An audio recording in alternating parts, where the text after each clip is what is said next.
We're back one more time with Ken Larsen, who has written a book called Peace on Earth. Let me get a close-up of that.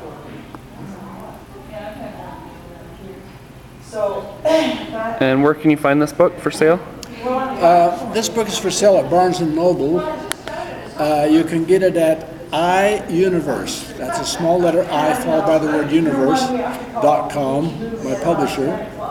Or you can contact me personally, and for a check of $15, I'll send you a copy.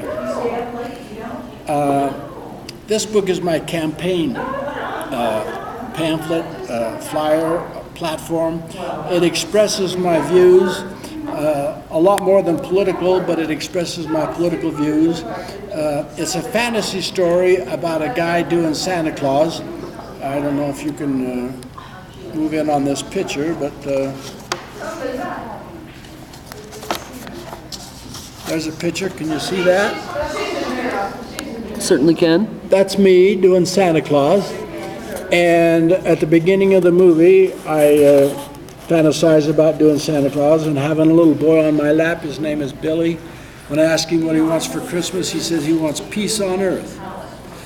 And later, Santa Claus has a near-death experience, that is the guy doing Santa Claus, falls 3 stories to the pavement, and the Spirit says, we're going to return you to your body, we're going to heal it, and we're going to give you infinite spiritual powers with a mission to go to Israel to make peace on earth, hence the title of the book, and give that little boy his Christmas wish.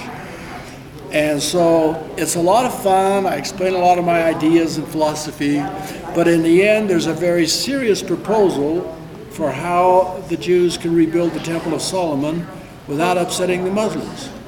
And I really mean it. It's a real serious idea, and it's all included in the book and discussed there, and it's the solution.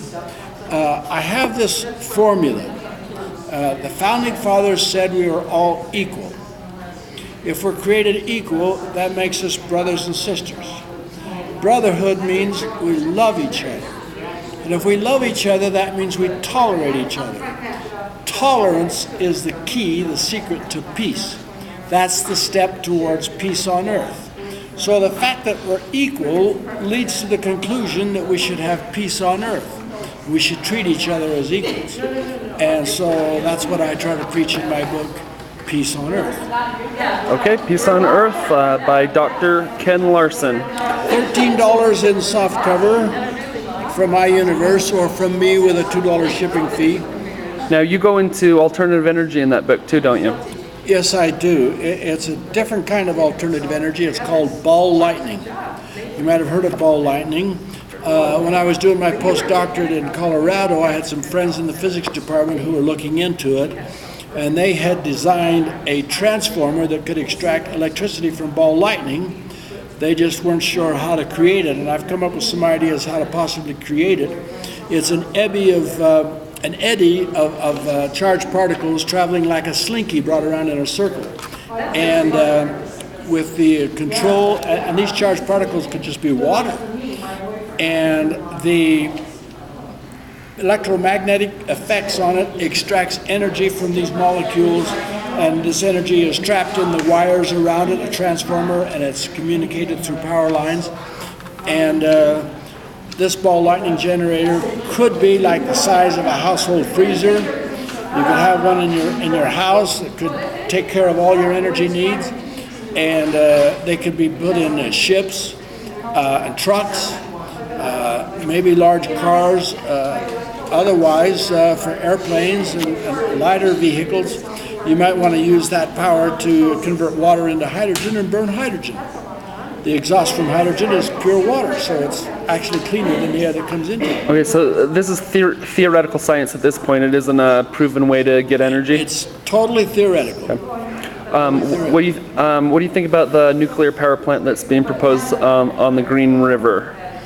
I'm very concerned about that, considering all the safety issues involved with the nuclear power, like we just learned in Japan. And I think for the same upfront money, we could build enough solar energy generating plants out on the salt flats, for example, to produce the same energy for maybe the same amount of money. And that would be produced forever, and it would be absolutely clean. Now, I have a vision of a 10-foot square array of small 4-inch mirrors that focus the sunshine on a single point, and a liquid, maybe water, passes through that point, is turned into gas, and the pressure drives a turbine that runs a generator that makes electricity, and then out the other end you get pure water. So you distill your dirty water, your sewage water, you clean up your water, recycle your water, plus you get virtually unlimited electricity, and it's all from this wonderful sunshine. Yeah, I've seen pictures of solar power generators that are like that. It's a parabolic array, and then they focus on water. The sunshine boils the water, which then turns a turbine. That's in effect that's a reality. Absolutely, the technology is all there. It's in this illustration on the front of my book. Here's the sunshine, and here's a computer-controlled parabolic mirror that transmits the sunshine to this mirror that's opposite of parabolic, so it comes down parallel to this glass sphere in the middle of this auditorium.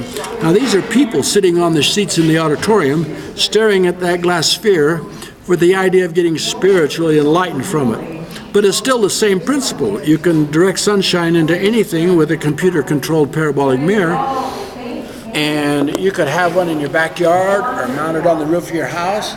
I once figured a 12,000 square foot house receives enough sunshine in a year to equal 500 times the energy needs of that household. That includes transportation.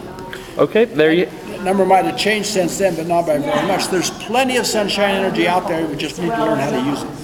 Thank you very much, Ken Larsen, peace activist and Libertarian candidate for governor. I'll have to cut it off right there because I'm getting low battery, unless there's anything you'd like to add with the risk of getting cut off. Just vote for what you believe in rather than trying to decide the winner like it was a football game. There you have it. Thank you very much.